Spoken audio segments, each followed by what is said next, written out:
Assalamualaikum warahmatullahi wabarakatuh. Selamat siang teman-teman. Perkenalkan, nama saya Kristanti Rahayu. Di sini saya akan melakukan observasi mengenai hasil bahan pangan nabati dan hewani. Nah, di sini saya sedang berada di sebuah rumah industri yaitu HNku Primarasa yang terletak di Jalan Semangka, Perbon, Tuban. Di sini terdapat beberapa olahan bahan pangan nabati dan bahan pangan hewani. Salah satunya yang akan saya observasi kali ini yaitu keripik ikan dan susu jagung. Nah, seperti apa sih keripik ikan dan susu jagung itu? Yuk, mari ikuti saya. Yuk teman-teman, kita intip apa saja sih produk yang ada di rumah industri HNku Primarasa ini. Jadi di sini itu tidak hanya menjual keripik ikan dan susu jagung, tetapi masih banyak produk yang lain, diantaranya ikan mentah, rengginang, marning, dan lain sebagainya. Tetapi di sini yang saya akan observasi hanya produk keripik ikan dan susu jagung. Untuk susu jagung tidak ditaruh di estalase ya teman-teman, tetapi disimpan di kulkas.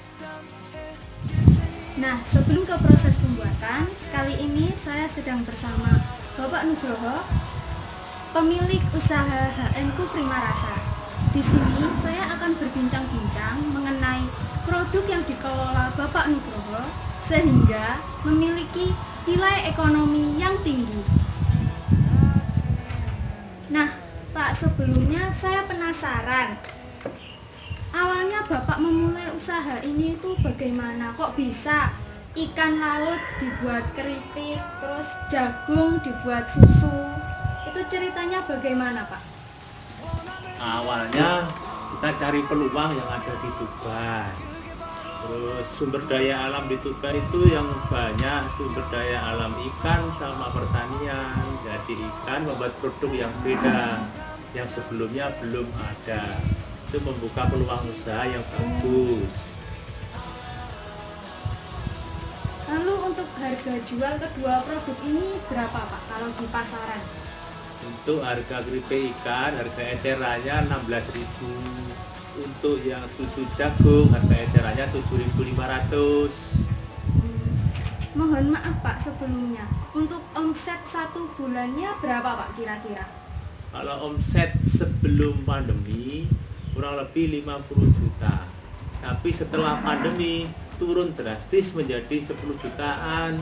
Terkena dampak corona ya, Pak, ternyata produk ini. Iya, kena banget. Lalu untuk laba per bulannya berapa, Pak? Rata-rata laba per bulan kita ambil 20%. Terus menurut Bapak, kira-kira laba mana yang lebih tinggi dari kedua produk ini? Dari susu jagung atau dari yang keripik ikannya, Pak? Kalau dibandingkan laba yang besar ada di keripik ikan, soalnya variasinya banyak. Jenis ikannya juga banyak. Kalau susu jagung hanya satu jenis produk saja. Apa? Ya sudah, Pak. Kan sekarang kita bisa tahu ya teman-teman, mengapa kedua produk ini bisa memiliki nilai ekonomi tinggi. Dan kita juga bisa tahu bahan olahan mana yang bisa memiliki nilai lebih tinggi, yang hewani atau yang nabati. Nah, kalau di daerah saya di sini, ternyata yang memiliki nilai ekonomi yang lebih tinggi yaitu yang keripik ikan. Karena Tuban lebih dekat dengan lautnya, sehingga untuk mencari bahannya pun lebih mudah dan lebih variasi kalau mau diolah daripada yang jagung ini. Seperti itu teman-teman. Nah, sekarang kalian pasti kepo ya dengan proses pembuatannya. Pak, kita boleh izin buat melihat proses pembuatannya? Ya, mari. Ya, mari teman-teman kita ikuti bapaknya untuk mengikuti proses pembuatan dari kedua produk ini. Yuk.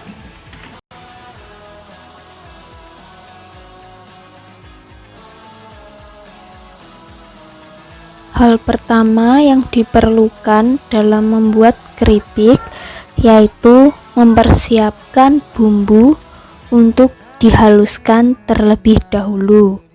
Di sini ada beberapa rempah-rempah dan juga kemiri.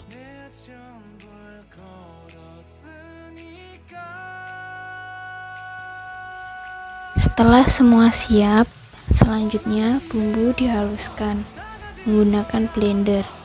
Bumbu yang dimasukkan ke dalam blender tidak perlu sampai penuh. Lalu diberikan air secukupnya dan siap di blender.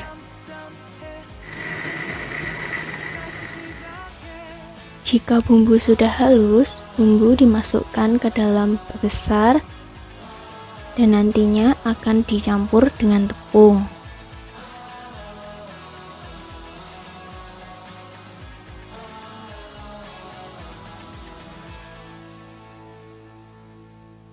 Tepung yang digunakan di sini ada dua macam, yaitu tepung beras dan tepung tapioka. Selagi menyelesaikan menghaluskan bumbu, ditambahkanlah garam. Setelah bumbu dihaluskan, lalu bumbu dicampurkan dengan tepung. Dalam proses pencampuran tepung, di sini menggunakan teknik 3:1, di mana 3 tepung beras dicampurkan terlebih dahulu, lalu 1 tepung tapioka dimasukkan. Dalam sekali menggoreng, memerlukan kurang lebih 10 kilo tepung.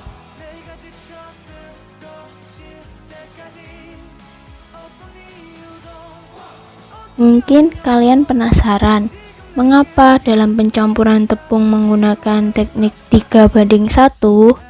Sama, saya sebelumnya juga penasaran. Nah, ternyata jawabannya supaya saat mengaduk tepung lebih mudah dan lebih cepat tercampur dengan bumbu. Dalam proses ini memakan waktu yang cukup lama karena masih diaduk secara manual, belum menggunakan mesin.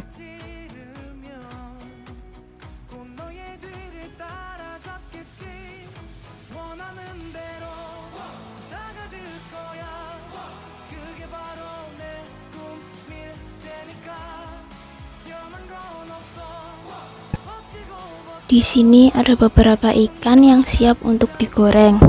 Dalam penggorengan ini menggunakan 2 buah wajan yang berukuran besar.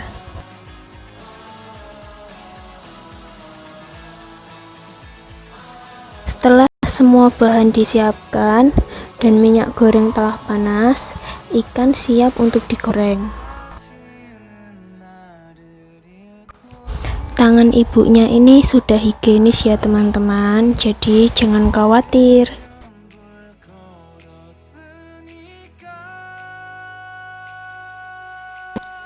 Saat menggoreng, ikan yang menempel dipisahkan satu persatu supaya lebih mudah saat di packing.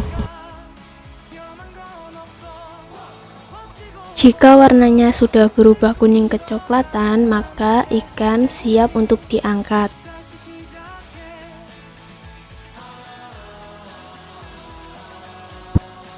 Setelah ikan ditiriskan dan ikan sudah dingin, maka keripik ikan ini siap untuk di-packing. Beratnya 140 gram.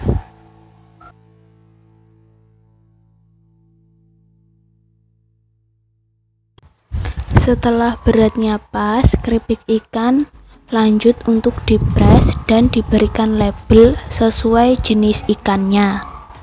Di sini yang pertama yaitu ikan teri nasi.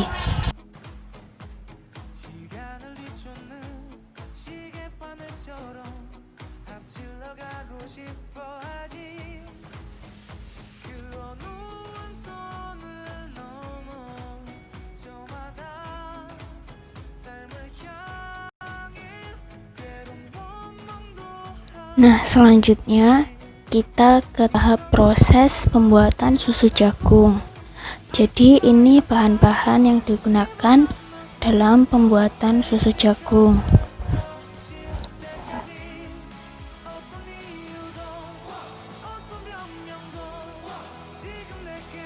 Setelah jagung dicuci bersih, jagung siap untuk dihaluskan. Dalam 1 kali blender memerlukan 3 buah jagung dan 1 liter air. Setelah jagung dihaluskan dan diambil sarinya, jagung siap untuk dimasak. Lalu ditambahkan garam dan gula. Jika sudah setengah mendidih, barulah ditambahkan susu kental manis. Dilanjutkan dengan ditambahkan susu cair. Pada proses ini jangan lupa sambil terus diaduk supaya susu tidak menjadi pecah. Setelah semua bahan tercampur, susu jagung diaduk hingga mendidih.